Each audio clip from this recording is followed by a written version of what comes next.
Oké. Ja. Het laatste gedicht van Frans deed me een beetje denken aan een gedicht van Ed Hoornik, die hier nou, schijnt ook wel eens kwam. Dat heet Zondagsmiddags. Zondagsmiddags lopen door de stad, meest op de zeedijk of in de stegen.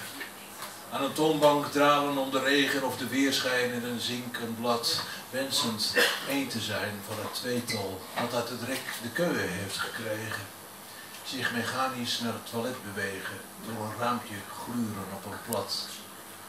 Aan de overkant antennelijnen, een gebroken beeld op een balkon, lege bloempotten in de kozijnen. Door de avond lopen naar het station, kijken naar het weggaan van de treinen, achterblijven op een dood perron. Ja, dat is het horen. Ik kreeg hem thuis met de paplepel ingegoten. Dat was de favoriete dichter van mijn moeder. Heel goed. Station, ja, dit sluit bijna naadloos aan op een gedicht over het openbaar vervoer in West-Friesland, dat maar al te vaak gebruikt wordt voor enkele reizen. Het heet Station W. Er is geen drukke lijn, een enkel spoor. Een stille halte in een stoppelveld, een leeg perron voor wie niet verder wil. De plek komt in het spoorboekje niet voor en dan, wie hier de trein neemt, raakt geheid bij het vertrek als een bagage kwijt.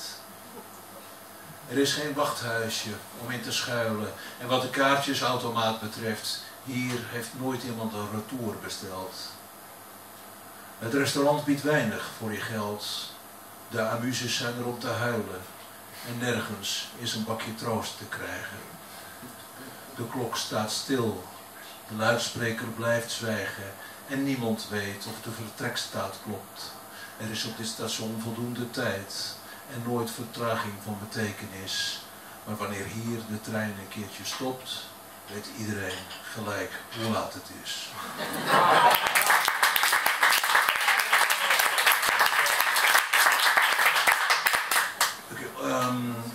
Naar aanleiding van het gedicht van Cecilia, die alweer vertrokken is helaas, maar over haar vader had ik ook nog dit gedicht, dat heet Reiger.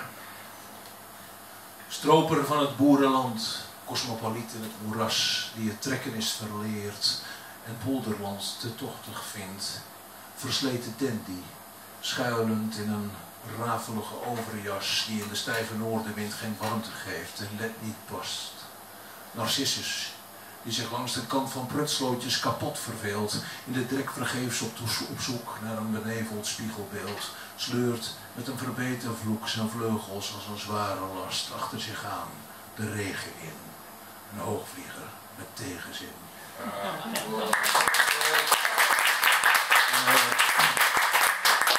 Ik heb er nog twee, maar het eerste gedicht is ook niet heel lang, het heet te kort.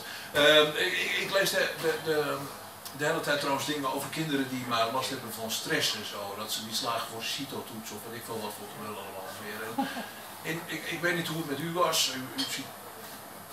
U ziet er allemaal wat jeugdiger uit dan ik. Maar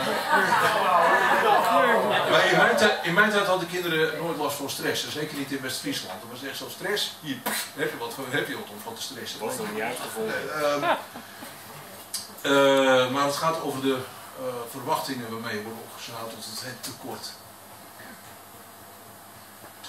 Maar in dit opzicht is de mens uniek. Wij worden niet geboren om de soort nog generaties lang in stand te houden. We planten ons niet voort omdat dat hoort. We maken kinderen omdat het kan. Wat ons in essentie onderscheidt van pakweg een reptiel of een insect is dat een mensenjong vrijwel altijd volgens een vaststaand schema wordt verwekt en met een draaiboek in de wieg belandt. En in het dierenrijk is dat iets geks. Zag je bijvoorbeeld ooit een olifant met vangst? Ging er ooit een rups gebukt onder een minderwaardigheidscomplex? En is er ooit een ratelslang mislukt? Je staat met je vooruitzichten belast. Als je geboren wordt al in het krijt. Je blijft je hele leven in gebreken.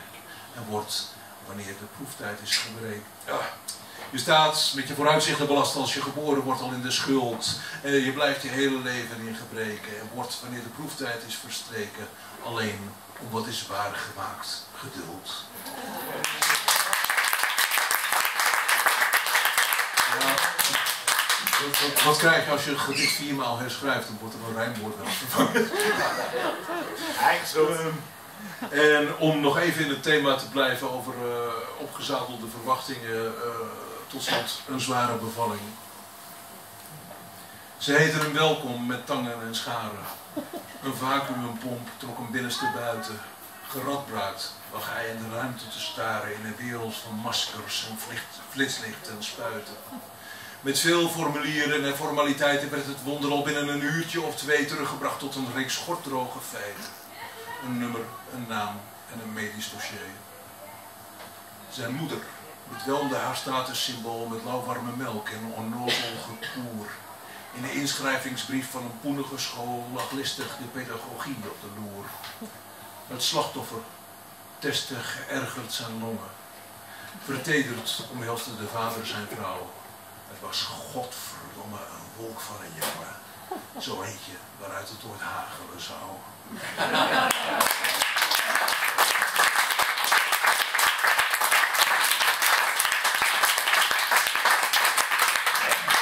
Volgens mij was het laatste gedicht gewoon een beschrijving van de geboorte van Martin Weitgaard. Gaat niet anders. Heeft zijn moeder hem verteld.